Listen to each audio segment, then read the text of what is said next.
पार्वती जल्दी आओ। अरे निरंजन, अरे क्या हुआ भाई? हाँ? पता नहीं भजन भाई, आसमान से कुछ तो बरस रहा है। अरे निरंजन क्या हुआ भाई? सरपंच जी पत्थर लगा, पत्थर संभालो। कहाँ गिर रहे हैं? उधर कहाँ गिर रहे हैं? अरे भैया पत्थर गिर रहे भाई। भैया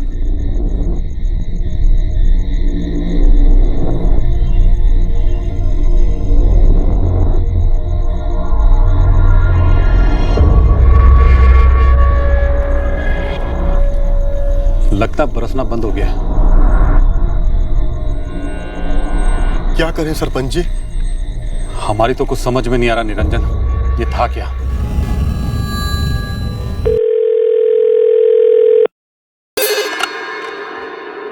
हेलो, कहाँ का नंबर है? कौन बोल रहे हैं? पीसीओ है, किराने की दुकान है हमारी। क्या चाहिए आपको? सब इंस्पेक्टर रंजीत सिंह, पूर्वितपुरा थाना, जिला गया। ये पीसीओ कहाँ का है? रांची का है साहब। कल रात को एक लड़की ने तुम्हारे पीसीओ से फोन किया था, तकरीबन 10:35 पे। बता सकती हो वो लड़की कौन है? 10:30 बजे पीसीओ बंद होता है मेरा। अब कोई आखिरी मिनट पे आकर फोन करता है तो मैं मना नहीं करता। कल रात को जिस लड़की ने फोन किया उसे पहचानते हो तुम? अब याद नहीं आ रहा है। बरकत खान के फोन रिकॉर्ड में रांची की उस दुकान से एक इनकमिंग कॉल तो दिख रहा है, और उस किराने वाले को ये नहीं पता कि कॉल किसने किया था। सर शायद ये बरकत की कोई चाल हो। बरकत ने किसी से कह के फोन करवाया रांची से, इन्वेस्टिगेशन को भटकाने के लिए। सर शायद हिना वाकई मर चुकी है, जो कि शायद बरकत ने या तो मारा होगा या मरवाया होगा। तुम दोनों रांची के लिए निकलो और पता लगाओ कि बरकत और आबिदा का रांची के साथ क्या कनेक्शन। पता करो कि हिना खान वाकई में जिंदा है या फिर बरकत की कोई चाल है। तब तक मैं और अभिषेक यहाँ आदि रजक मिसिंग केस को देखते हैं। पता नहीं क्यों बार बार मुझे ऐसा लग रहा है कि हिना खान का केस और इस बच्चे आदि रजक का केस कहीं ना कहीं एक दूसरे से जुड़े हुए मिलेंगे।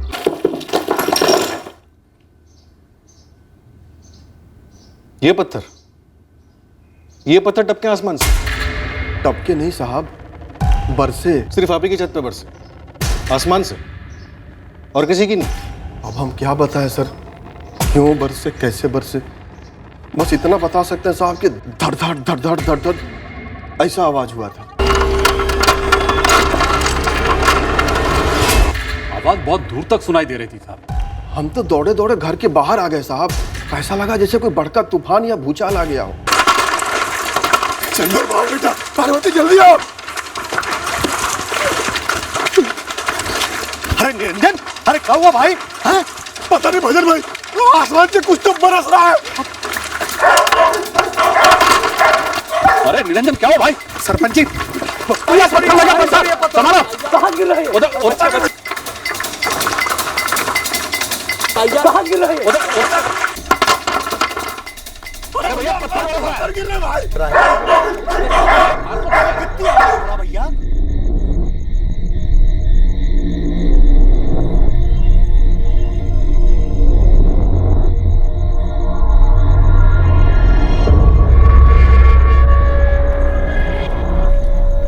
लगता बरसना बंद हो गया। क्या करें सरपंच जी? हमारी तो कुछ समझ में नहीं आ रहा निरंजन, ये था क्या? साहब काफी समय तक सबकी बोलती बनती, सब चुपचाप खड़े सोच रहे थे कि क्या करें। सब डरे हुए थे साहब। हाँ साहब, डर इस बात का था कहीं दोबारा से पथराव शुरू ना हो जाए।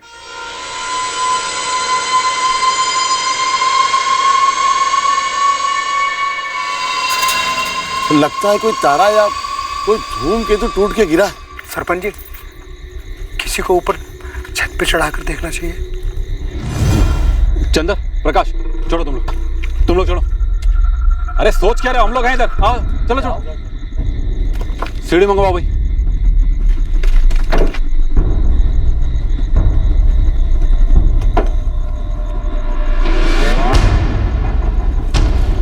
चल बेटा चल, हम लोग हैं इधर।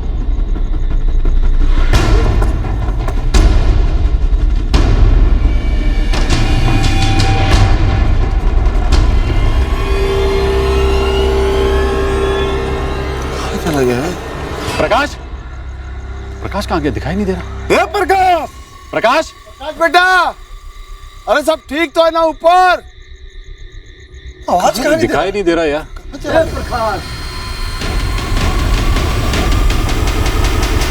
यहाँ बहुत सारे पत्थर है और वो भी गर्म है। बेटा सुबड़ी मंगवा रहे हैं, उससे सारे पत्थर नीचे धकेल देना।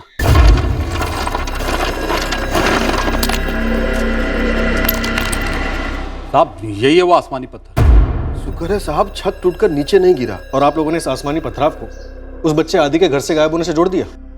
नहीं साहब, ऐसा जोड़ा तो नहीं, बस ऐसा लगा कोई प्रकोप है किसी शक्ति का।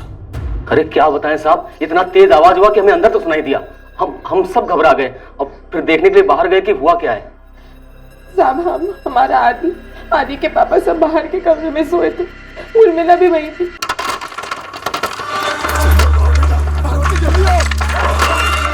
क्या हो रहा है? अरे क्या हुआ? कैसा आवाज आ रहा है जी? पता नहीं, चलिए चलकर देखते बाहर। आइए चलो चलो हम भी चलकर देखते हैं।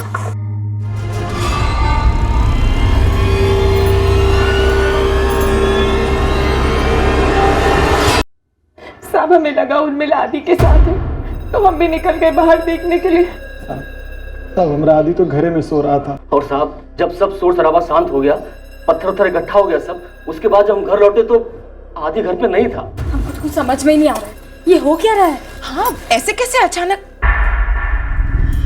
आदि कहाँ गया? आदि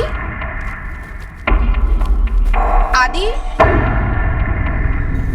बहुत अजीब सा पत्थर था भाई, हमको तो कुछ ठीक नहीं लग रहा है। आदि कहाँ है? कहाँ है मतलब? ये सो रहा था, हमारे साथ थोड़ा गया था वो। यही तो सो रहा था जब हम गए थे तो। उर्मिला आदि का है?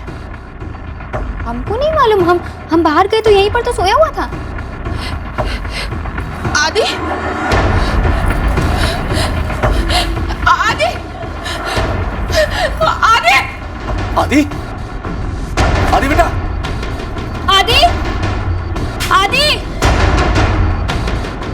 आदि आदि आदि बेटा, आदि आदि आदि आदि। हम सब जगह खोजे आदि को साहब। और हमारे पास आने के बजाय उस बाबा के पास चले गए मदद मांगने।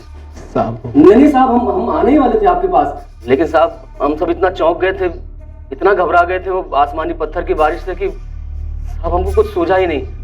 हमें पक्का लगने लगा था कि ये कोई जरूर कोई भूतिया ताकत काम कर गई है। पूरी तरह फर्जी है सर, कंस्ट्रक्शन में इस्तेमाल होने वाले पत्थर हैं ये शायद किसी ने लोगों का ध्यान भटकाने के लिए फेंके होंगे और हड़बड़ाहट का फायदा उठाते हुए बच्चे का अपहरण कर लिया हो। गांव वाले जिस बाबा के पास गए थे उससे जाकर मिलो, खोद डालो पूरे गांव। कोई बहुत बड़ी साजिश लगती है सर। यह मंत्रीपुर में जैसा दिख रहा है वैसा है नहीं। एक तरफ हम 5 साल के गुमशुदा आदि रजक को खोज रहे थे, दूसरी तरफ हम उस जवान लड़की के मर्डर केस की तहकीकात में भी जुटे हुए थे और पता लगा रहे थे कि क्या हिना खान वाकई में जिंदा है या नहीं। अब हम सामना करने वाले थे इन दोनों केसेस के कुछ चौंका देने वाले सच का। क्या ये वो लड़की थी जो परसों आई थी 10:35 पर यहाँ पे फोन करने के लिए?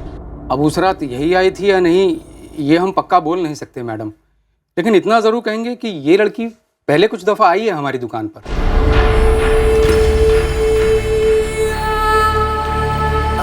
भैया 1 किलो चीनी। इस लड़की के साथ उस दिन इन दोनों में से कोई था? जी नहीं, इनको तो पहले कभी नहीं देखा है। आप एक काम कीजिए ना, शंकर से बात कीजिए। कौन है ये शंकर? कहाँ मिलेगा? साहब ये लड़की पक्का रहती तो यहीं कहीं है, पर कहाँ रहती है ये हमको नहीं पता। दिमाग पे जोर डाल शंकर, मर्डर केस है ये। साहब 2 दिन का टाइम दीजिए, 2 दिन में पक्का पता करके बताओ। 1 दिन? इसने मर्डर किया साहब? इसका मर्डर हुआ है पर नहीं हुआ। यही तो पता लगाना शंकर कि हुआ क्या है और क्यों। सर ये हीना खान जिंदा है, यही रांची में, पर अभी तक ट्रेस नहीं हुई है। ऑन दैट डबल ट्रेस करो उसे कल्पना। अगर हिना खान जिंदा है तो अब तक हम एक मर्डर केस की तहकीकात बिल्कुल उल्टी दिशा में कर रहे थे। सर उस बच्चे आदि रजक के बारे में कुछ पता चला? नहीं, शायद वो आसमानी पत्थरों की बारिश उस बच्चे आदि को अगवा करने की साजिश का हिस्सा थी। लेकिन जिस रात वो बच्चा आदि गायब हुआ उसी रात हिना ने अपने पेरेंट्स को कॉल किया। अब सोचने वाली बात यह है कि क्या इन दोनों के बीच वाकई कोई ताल्लुक है? कोई ताल्लुक नहीं है साहब। पत्थरों का बरसना और बच्चे का गायब होना 2 अलग चीजें हैं। हमने तो साफ साफ गांव वालों को बता दिया था। लेकिन ये आसमानी पत्थरों की बारिश की बकवास तुमने डाली है ना उनके दिमाग में। ये गलत इल्जाम है। तारे और धूमकेतु टूटते जरूर है, उनके पत्थर बरसते जरूर है, पर ये कोई रूहानी करिश्मा नहीं है, ये तो कुदरती है। और हमने तो गांव वालों से कहा था कि पुलिस स्टेशन जाए और बच्चे की गायब होने की शिकायत लिखवाए। तो फिर इन अफवाहों के पीछे, इस नौटंकी की आड़ में, अपहरण के पीछे कौन है बाबा? साहब हमें कुछ भी नहीं पता इस बारे में। हम तो बस ऊपर वाले का ध्यान करते हैं, तपस्या करते हैं, ना कोई झाड़ फूक करते हैं, ना कोई तंत्र मंत्र। सर, मंत्रीपुर के हर एक घर की तलाशी ली जा रही है, लेकिन आदि रजक अभी तक नहीं मिला है। एक टीम जंगल में भी तलाश कर रही है। पांडे, ये महेश और विमला अपने बेटे आदि के साथ सुमेर और अनीता के घर पे रुके थे। जरा पता करो, इनमें से किसी के साथ गांव में कोई निजी दुश्मनी थी? सर, ये निजी दुश्मनी वाला ही मामला लग रहा है, क्योंकि फिरौती के लिए तो अगवा हो ही नहीं सकता बच्चा। सुमेर का घर देखा है हम, माली हालत बहुत खस्ता है।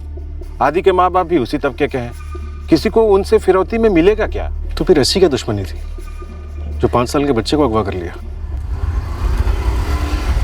साहब, घर के बाहर का कोई दुश्मनी तो सामने नहीं आई है, पर घर के अंदर कुछ मिला है जो कि अटपटा है। किसके साथ अटपटा है?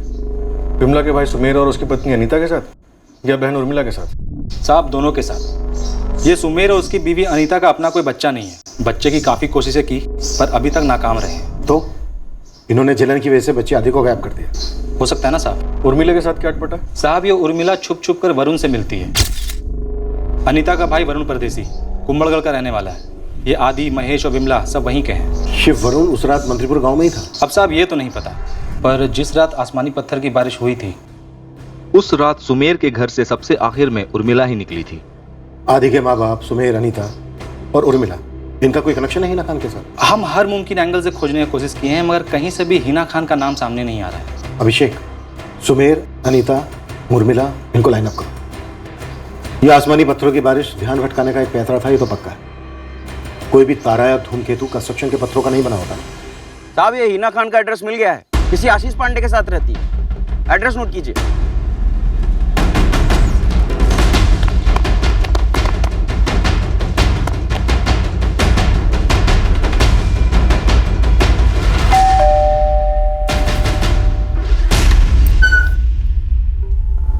जी?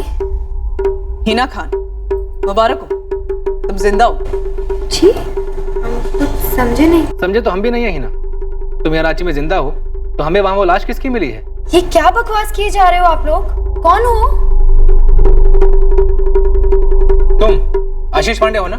आशीष? ये देखो ना, ऊटपटांग बातें किए जा रहे हैं। हाँ, आप लोग कौन है? बिहार पुलिस, पूर्वितपुरा और मंत्रीपुर से। किंतु गांव का नाम तो सुना ही होगा तुम दोनों ने। पूर्वितपुरा में तुम्हारी मिसिंग कंप्लेन फाइल हुई। फिर मंत्रीपुर से एक लाश मिली, और वो लाश तुम्हारी है, ऐसा तुम्हारे माँ बाप ने कंफर्म किया है। फिर केस वापस ले लिया गया। हमें बताया गया कि तुम जिंदा हो, जो कि तुम हो ही, दिख रहा है। पर एक लड़की मारी तो गई है। तो उस मर्डर के सिलसिले में हिना खान तुमसे और आशीष पांडे तुमसे कुछ जरूरी सवाल कर। जब पूरा मंत्रीपुर गांव निरंजन वर्मा के घर के बाहर जमा हुआ था, तब तुम्हारे घर कौन गया था? देखिए साहब, अगर हमको कुछ भी मालूम होता ना तो सबसे पहले हम आपको बताते आगे। हम दोनों भी तो उसी भीड़ में शामिल थे। अब हम पर शक कर रहे हैं, वो भी सिर्फ इसलिए क्योंकि हम मां नहीं बन सकते। साहब, आप ऐसा सोच भी कैसे सकते हैं कि हम आदि अपने खुद के ननद के बच्चे को नुकसान पहुंचाएंगे? बुद्धि इतनी भ्रष्ट कैसे हो सकती है साहब हमारी? इमारतें बनाने में इस्तेमाल होने वाले मामूली पत्थरों को आसमानी चमत्कारी पत्थर मान लेना और बाबा से पूछने जाना कि आदि के गायब होने के पीछे भूतिया शक्ति का प्रकोप है क्या, यही साबित करता है कि बुद्धि भ्रष्ट हो चुकी थी किसी की। आदि के साथ तुमने क्या किया सुमेर, अनीता? हम सच कह रहे हैं, हमने कुछ नहीं किया साहब। और साहब, अगर आपका इशारा किसी जादू टोना या फिर बली वली पे है ना, तो बता दीजिए हमको। अरे हम भी तो देखें कि कैसे कैसे तरीके होते हैं जिससे हम जैसी बदनसीब माँ बन पाएगी। हम भी देखें कि इंसान अपने स्वार्थ के लिए कितना गिर सकता है, और हम ये भी देख लेंगे कि आप लोग कितने घिनौने इल्जाम लगा सकते हैं उन पर जो तकदीर के हाथों पहले ही सजा काट रहे हैं। सर, आपको आपत्ति क्या है? वरुण अनीता भाभी का भाई है और हमारा दोस्त है। हम जब चाहें जितनी दफे चाहे मिले। तो उर्मिला, तुम्हारा ये दोस्त वरुण 12 अक्टूबर की रात को मंत्रीपुर में मौजूद था? नहीं, वो कुंभलगढ़ में रहता है। आसमानी पत्थरों की बारिश देखने के लिए घर में सबसे आखिर में तुम निकली थी, आदि को अकेला सोता हुआ छोड़कर। सर, हम आपको पहले भी बता चुके हैं कि हम विमला दीदी और अनीता भाभी के पीछे ही निकल गए थे, और उस वक्त आदि सोया हुआ था जमीन पर। आदि को कौन उठा कर ले गया उर्मिला? सर हमें कैसे मालूम होगा, हम तो भीड़ में थे ना सबके साथ निरंजन जी के घर के बाहर। तुम्हारी और वरुण की ये दोस्ती घर में सबको कबूल है, दोनों परिवार वालों? दोस्ती है, चक्कर नहीं है, मिलते हैं, बात करते हैं बस। अकेले में मिलते हो, सबकी नजरों से दूर, छुप कर।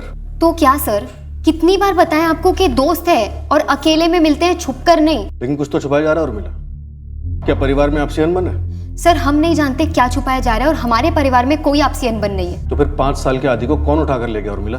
सर हम नहीं जानते। महेश, विमला, ये आसमानी पत्थरों की बारिश पूरी तरह से बकवास है। इतना पक्का है कि ये सबका ध्यान भटकाने की एक साजिश थी। किसकी हो सकती है साजिश? ताकि आपके बच्चे आदि को अगवा किया जा सके। एक तो हम इस गांव के नहीं हैं और दूसरे हम सिर्फ 2 दिन पहले इनके भाई सुमेर के यहाँ रहने के लिए आए हैं।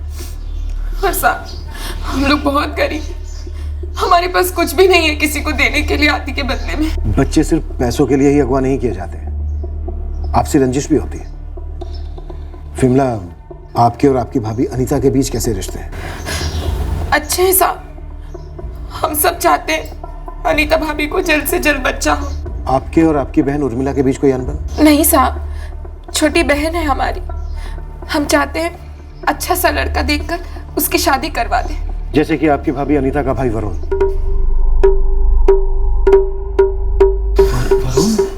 वरुण और उर्मिला चुपचाप मिलते रहे। आपके परिवार को इनके रिश्ते से कोई दिक्कत है, कोई आपत्ति है? आपत्ति कैसी साहब? और वैसे भी हमें आपसे अभी पता चल रहा है कि वो लोग आपस में हो, लेकिन इसका हमारे बेटे आदि के अगवा होने से क्या ताल्लुक है? विमला सोचिए, जोर देकर सोचिए, और किसका ताल्लुक हो सकता है? नहीं साहब, अभी हमें कुछ समझ में नहीं आ रहा, हमें बस अपने आदि को देखना है। हमें हमारी हिना से मिलना है, पूछना है उससे कि उसने ऐसा क्यों किया। आशीष ने गुमराह किया है हमारी हिना को। पहले हिना और आशीष पांडे से पूछताछ पूरी होने दीजिए, उसके बाद आप लोगों को मिलने दिया जाएगा। नगमा, तुमने हमें जुबेर बेग के बारे में बताया और आरजू तुमने हमें मयंक राय के बारे में बताया, लेकिन तुम दोनों में से किसी ने भी जानबूझकर हमें आशीष पांडे के बारे में कुछ भी नहीं बताया। क्या गेम खेल रही थी तुम दोनों मिलके? मैडम हम कोई गेम वेम नहीं खेल रहे थे, हमें इस बारे में कुछ नहीं पता था। और मैडम आशीष सर तो हमारे 10वीं बोर्ड के दौरान कोचिंग क्लास में मैथ्स टीचर थे, हिना ने कभी कुछ नहीं बताया हमें। कैसे बताते अम्मी अब्बू को सर? एक तो आशीष हमारे मैथ्स टीचर थे, ऊपर से अलग मजहब के। अम्मी अब्बू को पता चलता तो कहर टूट पड़ता। सर हमारे भी पेरेंट्स को मंजूर नहीं होता, इसलिए हमने किसी को नहीं बताया।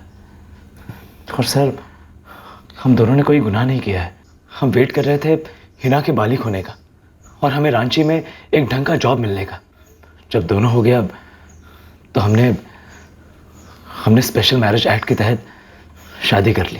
हिना तुम 10वीं में 4 साल पहले थी, तब से लेके अब तक आशीष पांडे तुम्हारे फोन रिकॉर्ड में क्यों नहीं दिखता है? सर हमने हिना को एक दूसरा फोन दे रखा था।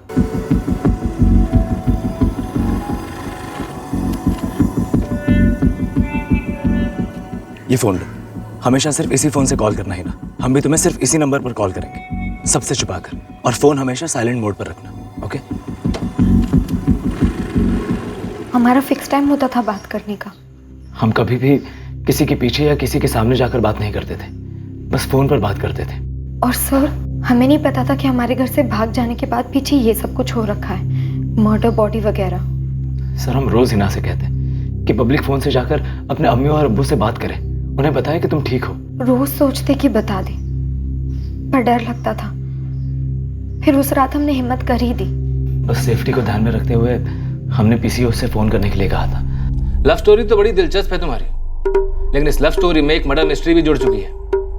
मैं ये जानना चाहता हूँ कि तुम दोनों ने बलि का बकरा किसे बनाया? प्लान क्या था तुम दोनों का? यही तो प्लान था ना, किसी लड़की को मार दो, उसका चेहरा बिगाड़ दो और फिर बोलो कि ये हिना है। हमें किसी प्लान वैन के बारे में नहीं मालूम, और अगर प्लान बनाया भी होगा आशीष सर ने और हिना ने, तो वो हमको क्यों बताने लगे? 4 साल से अफेयर चल रहा था उसका आशीष सर के साथ, लेकिन एक हिंट तक नहीं दी, कभी पकड़ी नहीं गई।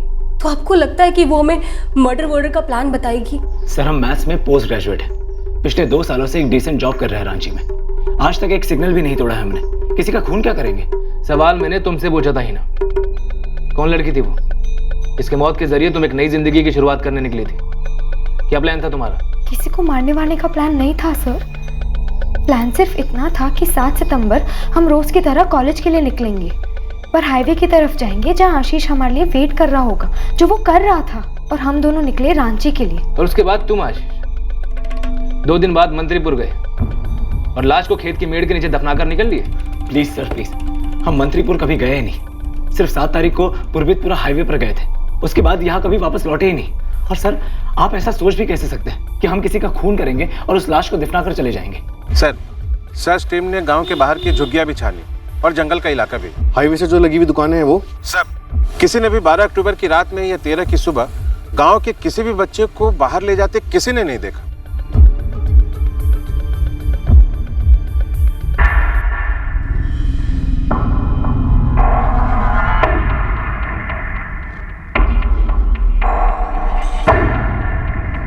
बरका जी, आबिदा जी, आप अपनी बेटी हिना से मिल सकते हैं, लेकिन याद रखिएगा आपकी बेटी बालिग है, जिसने कानूनी तौर से आशीष पांडे के साथ शादी करी है।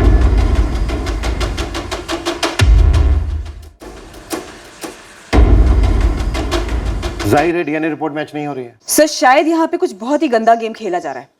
ये कपल आशीष और हिना, सर शायद इन्हें बराबर खबर मिलती रही होगी कि हम क्या तहकीकात कर रहे हैं। और सर जैसे ही इन दोनों को पता चला कि लाश के साथ मैच करने के लिए हमने हिना के पेरेंट्स के डीएनए सैंपल्स भेजे हैं, हिना ने खुद फोन किया और सामने आ गई। और इस मारी गई लड़की की भी कोई मिसिंग कंप्लेन नहीं मिली है। हो सकता है ये मारी गई लड़की हमारे डिस्ट्रिक्ट गया बिहार से ना हो, out of state Ranchi Jharkhand से हो। आशीष ने वहीं से सारी साजिश रची हो। सर मैं रांची की पुलिस को एक्टिवेट करती हूँ।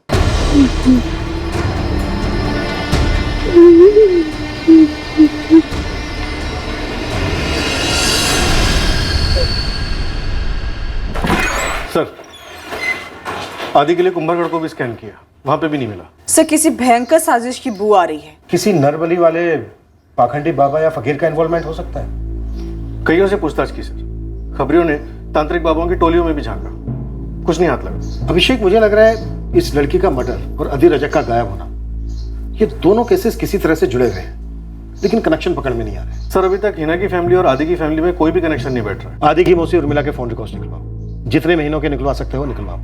कल्पना, इस लाश की तस्वीर और डिटेल्स तुरंत रांची पुलिस को भेज दो। शायद वहां से कोई लीड मिले, शायद तब जाकर इन दोनों केसेस की कड़ियां जुड़े।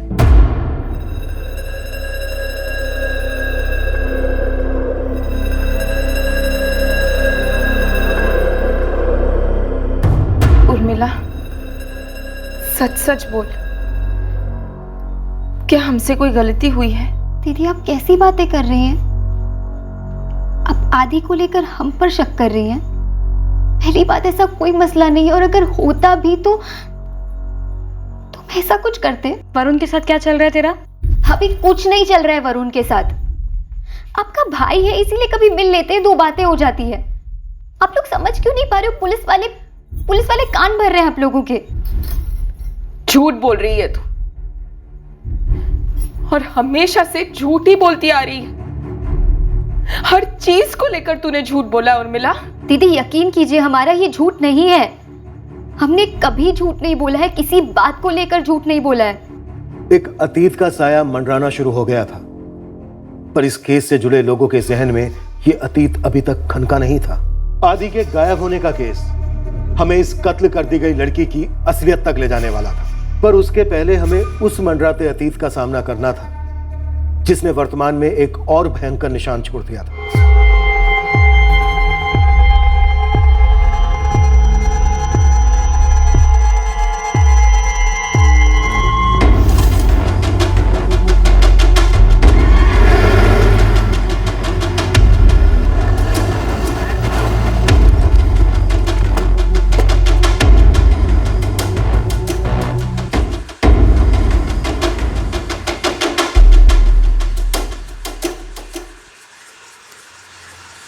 मैडम, पता नहीं कौन वैसी अपने पापों का कब्रिस्तान हमारे खेत में बना रहा है।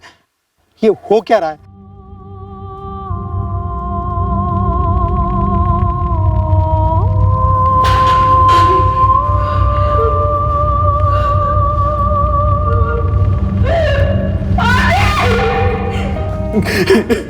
आदि, आधी उठा दी, आधी मेरे आधी किसने किया, क्यों? ये हम बहुत जल्दी पता लगाएंगे महेश। अभी हमें सिर्फ इतना मालूम है कि जिस रात आदि को अगवा किया गया उसी रात इसका कत्ल कर दिया गया था गला घोटकर। साहब, एक बात हमको समझ में नहीं आ रही, 5 साल का छोटा सा बच्चा है, इसके साथ भला किसी की क्या दुश्मनी हो सकती?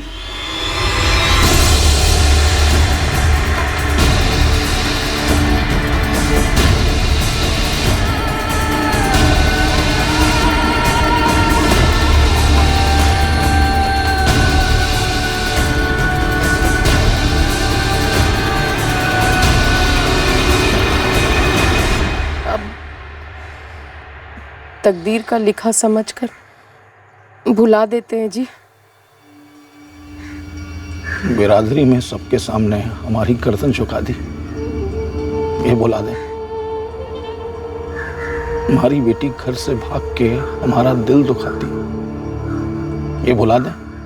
और ये कैसे बुला दें आबिदा कि वो पुलिस से मदद मांग रही है हमसे बचने के लिए, हमसे महफूज रहने के लिए, और पुलिस कह रही है कि अगर हमने उसे नुकसान पहुंचाने की कोशिश की तो हमें अंदर कर देगी। ये कैसे भुला दें आबिदा?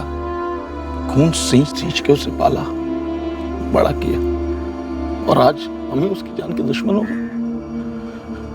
और जान बचाने वाला फरिश्ता कौन? वो साला टीचर।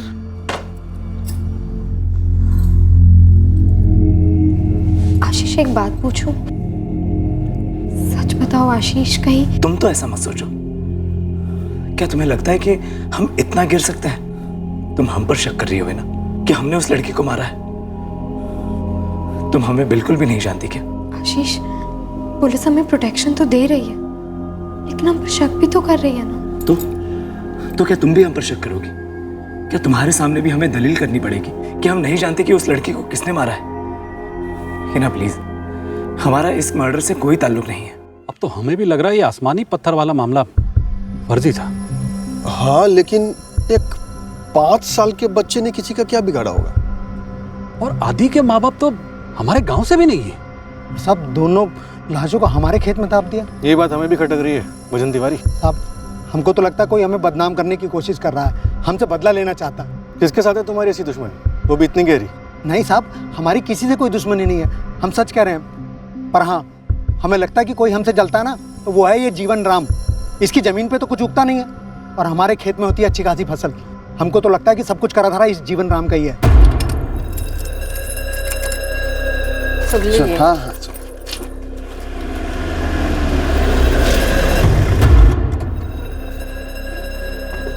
एक और लाश, वो भी बच्चे की जीवन राम। और अब तुम कांप रहे हो? फिर बोलोगे कि डर के मारे तुम्हारा कलेजा बैठा जा रहा है। क्यों डर रहे हो तुम इतना जीवन राम? तुम्हारे मन में कोई चोट तो नहीं है? ना ना मैडम जी ना, वो जिस बेकार जमीन के लिए हमारी जिंदगी में पहले से इतना दुख, उसी जमीन के लिए आप हम पे शक कर रही हैं। तुम्हारी जमीन के पास मेड़ के नीचे 2-2 बार लाशें गाड़ी जाती हैं। तुम्हें शक किस पे करूं? भजन राम का नाम तो तुम लेना मत, उसके अलावा कोई नाम लो। कौन है जीवन? हम किसका नाम ले सकते हैं मैडम जी? तुम्हारा बेटा प्रकाश, वो कहाँ है? वो तो बाहर है, बोकारो में काम करता है। हुए सारे जुर्मों की जड़ दरअसल हमारे सामने थी, और उसी दिन से थी जब हमें लड़की की लाश मिली थी। पर अब हमें उस जड़ की भनक लग गई थी। हमें अब इस आसमानी पत्थरों की बारिश कराने के पीछे का मकसद भी पता चलने वाला था। हमें अब इन दोनों मर्डर्स को जोड़ने वाली कड़ी भी हाथ लगने वाली थी। मध्यपुर थाने से हमें हिना खान और आशीष पांडे के बारे में इंफॉर्मेशन निकालने के लिए कहा गया था। यहाँ रांची में तो हिना और आशीष के खिलाफ कुछ नहीं मिला, लेकिन कुछ और मिला है हमें। ये जो 14 सितंबर को लड़की की लाश मिली है मंत्रीपुर से, मुझे लगता है कि हिना को नया जन्म देने के लिए इस लड़की को मार दिया गया। अब इसके बारे में तो मुझे पता नहीं रंजीत, लेकिन मंत्रीपुर से जो लड़की की लाश मिली है, इसकी डिटेल्स बोकारो से मिली एक मिसिंग लड़की की कंप्लेंट से मैच कर रही है। पोस्टमार्टम की रिपोर्ट के हिसाब से 9 सितंबर को लड़की मारी गई और बोकारो से मिली मिसिंग कंप्लेंट के हिसाब से 8 सितंबर को लड़की गायब हुई। कौन है ये लड़की? नीलम दास। 10 सितंबर को बोकारो पुलिस की तरफ से इस लड़की की तस्वीर और डिटेल्स हमें भेजी गई।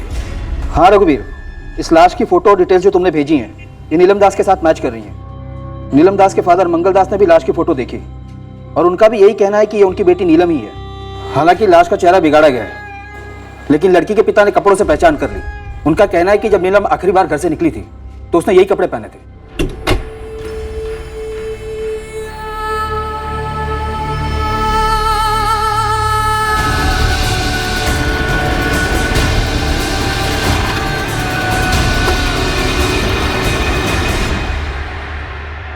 सर बोकारो पुलिस नीलम दास के फादर मंगल दास को यहाँ भेज रही है। सर वैसे नीलम बहुत ही गरीब परिवार की लड़की है, फैक्ट्री में काम करती थी। उसके पास खुद का सेलफोन भी नहीं था, इसलिए ढूंढना काफी मुश्किल हो रहा था। क्या हिना खान और आशीष पांडे ने बोकारो की इस नीलम दास को अपना टारगेट किया? क्या वो उसे बोकारो से यहाँ मंत्रीपुर लेकर आए? सिंह, बोकारो पुलिस को नीलम दास का कोई कनेक्शन मिला था हिना या आशीष के साथ या मंत्रीपुर के साथ? नहीं सर, किसी के साथ भी कोई कनेक्शन नहीं मिला। सर, उर्मिला के फोन रिकॉर्ड्स, वरुण से तो इसकी बातें होती थी, कोई सरप्राइज नहीं। लेकिन एक और नंबर है जो बार बार फीचर हो रहा है। पिछले 5 महीने पहले तक इस नंबर पे उर्मिला की लगातार बातें होती थी। और कौन है ये? प्रकाश भुइया, जीवन राम भुइया का बेटा। सही, प्रकाश भुइया बोकारो में है, मजदूरी करता है। और नीलम दास भी बोकारो से थी। अभिषेक, उठाओ प्रकाश को और उर्मिला को। जी जानते हैं प्रकाश को। उर्मिला, तुम्हारे फोन रिकॉर्ड्स कहते हैं कि कुछ ज्यादा ही अच्छी दोस्ती थी तुम दोनों के बीच, लेकिन पिछले 5 महीने से कुछ अनबन सी चल रही है, बातें नहीं हो रही हैं तुम दोनों की। हाँ तो सर दोस्त थे ना हम, दोस्तों में ऊंच नीच होती रहती है। उर्मिला, ये दोस्ती का खेल बहुत खेल लिया तुमने। सर हमें समझ नहीं आ रहा है हर दोस्ती को चक्कर में बदलने पर क्यों तुले हैं? लड़का लड़की दोस्त नहीं हो सकते क्या?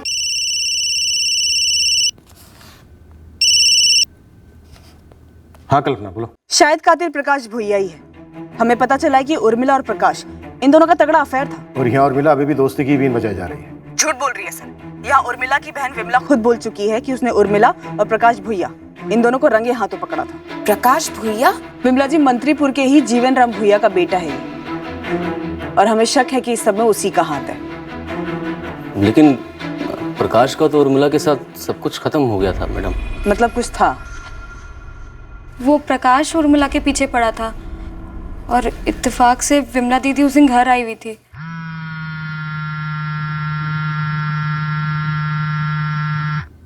उर्मिला,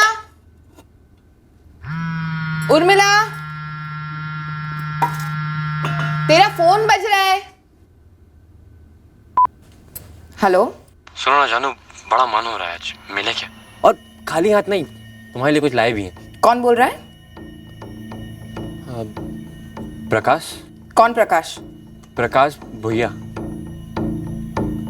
आप कौन बोल रही? हम उर्मिला की बहन विमला बोल रहे हैं। जानू, हमको तुमसे मिलने का बहुत मन कर रहा है। कैसी बेहुदा बातें कर रहा था वो प्रकाश। नहीं दीदी, ऐसा कुछ भी नहीं, वो बस हमारा दोस्त है। मजाक में ऐसा कुछ भी बोलता रहता है। चुप, एकदम चुप। कल पैदा नहीं हुए थे हम जो हमको बेवकूफ बना रही हो। प्रकाश भुइया, भुइया है वो, दूसरी जात का, और उसके साथ गुलछर्रे उड़ाते तुमको शर्म नहीं आती है? हाँ सर, चक्कर था हमारा प्रकाश के साथ, पसंद करते थे उसे, और विमला दीदी के बदौलत पकड़े गए। और सर यकीन मानिए हमने रिश्ता तोड़ दिया था उससे, और वो प्रकाश समझ ही नहीं रहा था, पीछे पड़ा था हमारे। प्रकाश चक्कर चलाना चाहता था और हम खत्म करना चाहते थे। प्रकाश ने कभी कोई धमकी दी थी तुम्हें? कभी मिला था आमने सामने आकर? 1-2 बार ही मिले थे उसके बाद, पर उसने ऐसा कभी कुछ नहीं कहा। सर अगर वो आदि को लेकर ऐसा कुछ कहता तो हम सबसे पहले जाके अपने घर वालों को बताते, आपको बताते। हम नहीं जानते थे वो ऐसा सिरफिरा निकलेगा। सर, प्रकाश को उठा लिया बोकारो से, कह रहा है इस मर्डर में उसका कोई हाथ नहीं है। उर्मिला के स्टेटमेंट से हम अंदाजा लगा सकते हैं कि प्रकाश ने कत्ल किया होगा आदि का, गुस्से में, बदले के लिए। लेकिन नीलम दास के साथ क्या कनेक्शन हो सकता है प्रकाश का? सर कह रहा है नीलम कौन है मैं नहीं जानता।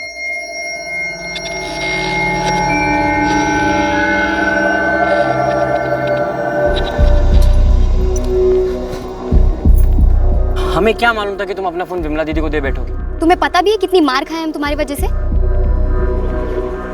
यहाँ पर ऐसे किसी ने देख लिया ना तो इस बार जान से जाएंगे। तो कह रहे हैं हो गई गलती। ऐसे कौन बात करता है फोन पर? अरे हमको नहीं मालूम था कि तुम नहीं हो फोन पे। कह रहे हैं गलती हो गई तो अब हो गई ना गलती, तो अब भुगतो। आज के बाद नहीं मिलेंगे तुमसे। नहीं मिलेंगे मतलब? नहीं मिलेंगे मतलब नहीं मिलेंगे। दूर रहो हमसे और हमारे साथ दिखना मत। कम से कम कुछ समय के लिए दूर रहो। 1 हफ्ता? तुम मजाक में ले रहे हो ये सब प्रकाश? जान जा सकती है हमारी भी और तुम्हारी भी। बिरादरी में मालूम पड़ गया ना तो खून खराबा हो जाएगा, समझ रहे हो कुछ? देखो तुम कम से कम कुछ महीनों के लिए यहाँ से चले जाओ। चले जाएंगे, कुछ महीनों के लिए हम चले जाएंगे, लेकिन पहले बता दे रहे फोन पे बात करेंगे। तुम बिल्कुल ही पगला गए हो प्रकाश। मतलब फोन की वजह से सारा कांड हुआ है ना। अच्छा सुनो, हम चले जाएंगे कुछ महीनों के लिए, लेकिन जब हम वापस आएंगे तो सब पहले जैसा रहेगा।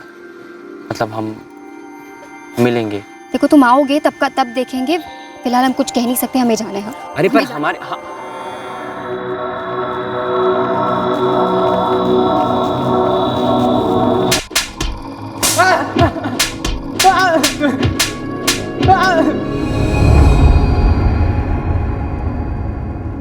वो 5 साल का एक मासूम बच्चा था प्रकाश। उर्मिला ने सही नहीं किया हमारे साथ। उसने कहा तो हम बोकारो चले गए ईमानदारी से, और वापस आए तो साली पलट गई।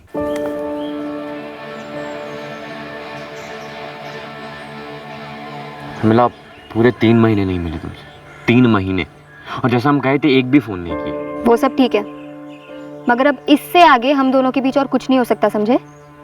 कुछ नहीं हो सकता मतलब? क्यों नहीं हो सकता कुछ?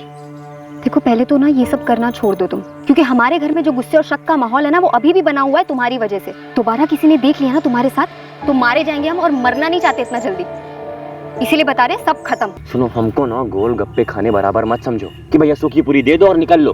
तुम हमको धोखा नहीं दे सकती। धोखा नहीं दे रहे हैं तुम्हें, अच्छे से प्यार से समझा कर रिश्ता खत्म कर रहे हैं। चिपको नहीं इस तरीके से हमारे साथ। कितनी बार बताएं, नहीं है हमारे दिल में तुम्हारे लिए अब कुछ। क्यों खराब कर रहे हो हमारी जिंदगी? एक बात अपने दिमाग में बिठा लो कि ये ना हमारा लव है, और हमारी जिंदगी में जो जैसा था वैसा ही रहे। तुम हमारी जिंदगी में थी, हो और रहोगी। फिर तुम रहोगे पुलिस थाने में, क्योंकि हम तो शिकायत कर देंगे। बाद में बोलना नहीं कि हमने बताया नहीं था। तातून की तरह चबा कर फेंक दी। पहले खूब इस्तेमाल किया, देर सवेर दिन रात काम के बीच में जब बुलाती हम पहुंच जाते प्यार करने। और उसकी बहन के साथ हमने कोई ऐसी खास बदतमीजी नहीं की थी। चाहती तो मना लेती, हमारे साथ भाग जाती, लेकिन उसको तो ये बहाना बनाकर हमें धोखा देना था। और मिला को लगा हमें मालूम नहीं कि वो अपने भाभी के भाई उस कुत्ते वरुण के साथ चक्कर चला रही। जहाँ हम और उर्मिला मिलते थे, प्यार करते थे, उस वरुण से भी वो वहीं मिलती थी। बहुत बड़ा खेल खेला हमारे साथ, खेला और आगे बढ़ गई। ये आसमानी पत्थरों की बारिश करवाने वाला बादल तू ही था ना? जी।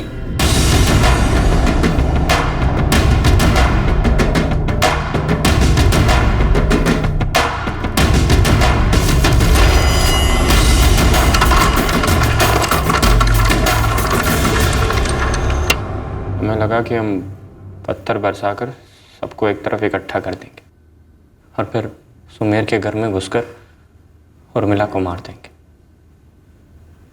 हमें यह नहीं पता था कि उस घर में हमें सिर्फ सोया हुआ आदि मिलेगा।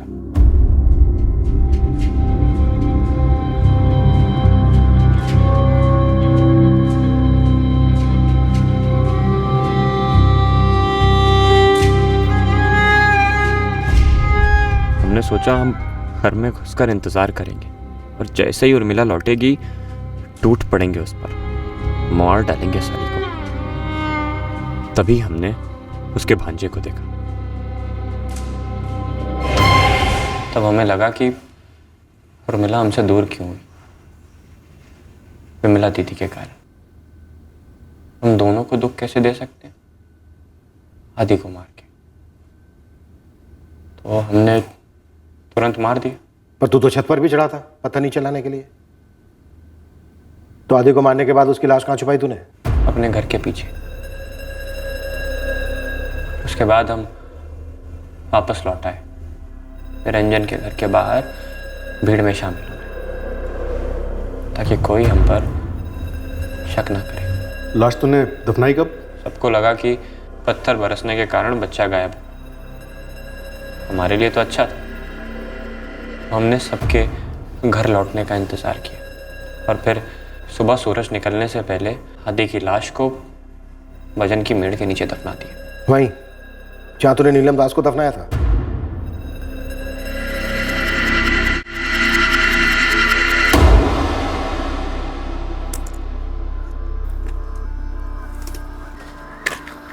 प्रकाश, तुम बाबा से हमारा हाथ कब मांग रहे हो? अरे यार, पहले हम अपने बाबा से बात कर ले।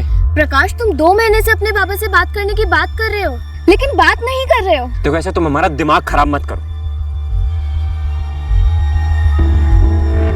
तुम एक काम करो, ये बच्चा गिरा दो। ये तो हम बिल्कुल भी नहीं करेंगे। शादी तो तुम्हें हमसे करनी ही पड़ेगी। अरे नहीं करनी यार तुमसे शादी वादी, समझ में नहीं आ रहा तुम्हें? ठीक है, तो फिर अब हम हमारे बाबा से जाकर कह देते हैं कि तुमने हमें खराब किया, हमारे पेट में बच्चा दिया, हमसे शादी का वादा किया, लेकिन अब हमसे पल्ला झाड़ रहे हो। हमारे बाबा ना हमारी हड्डियां तोड़ेंगे, लेकिन तुम्हें वो जान से मार देंगे। बोकारो में काम करते मिल गई थी नीलम। 2-4 बार साथ सो क्या लिए, पेट से क्या हो गई, गले ही पड़ गई। नीलम पेट से थी? यही कह के तो हमको बार बार धमका रही थी। और 9 तारीख को तो उसे यहाँ मंत्रीपुर ले आया। हमने उससे कहा था कि अपने साथ कुछ सामान मत लाना। 8 को निकलते हैं और हमारे गांव जाते हैं, फिर वहाँ हमारे माँ बाप के सामने मंदिर में शादी कर लेंगे, फिर बोकारो जाकर उसके बाबा से आशीर्वाद ले लेंगे। हमारे घर वाले भी साथ में आएंगे वगैरह वगैरह। फिर हम उसे बोकारो से मंत्रीपुर ले आए। प्रकाश, और कितनी दूर? थक गए हैं अब हम। तुमने बस से उतरते वक्त कहा था कि सिर्फ 5 मिनट की दूरी पे घर है। बस थोड़ी दूर है, पहुंच जाएंगे। अरे सुनो, तुम थक गई होगी, 2 मिनट आराम कर लो। सिर्फ जिस्मानी रिश्ता था नीलम से, कोई प्यार व्यार तो था नहीं। और अब तो ये गले का पत्थर बनने पर तुली थी। बोझ, भारी भरकम बोझ।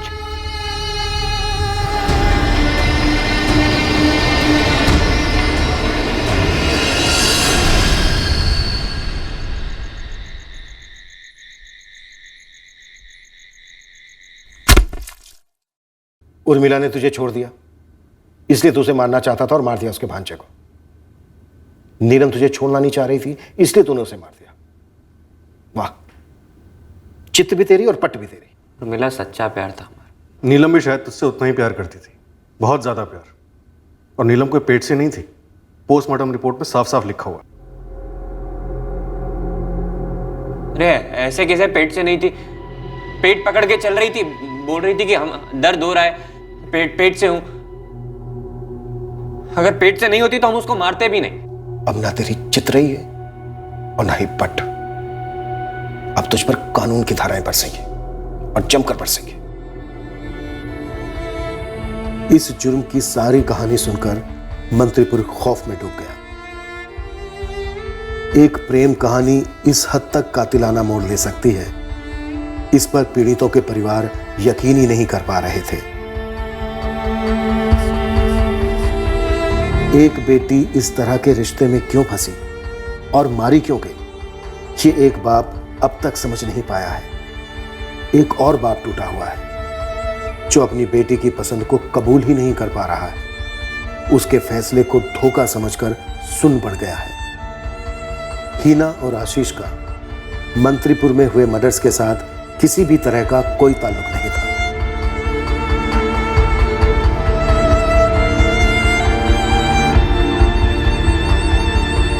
नीलम दास का डीएनए जो बचा कर रखा गया था, उसे उसके पिता मंगल दास के डीएनए से मैचिंग के लिए भेज दिया गया है।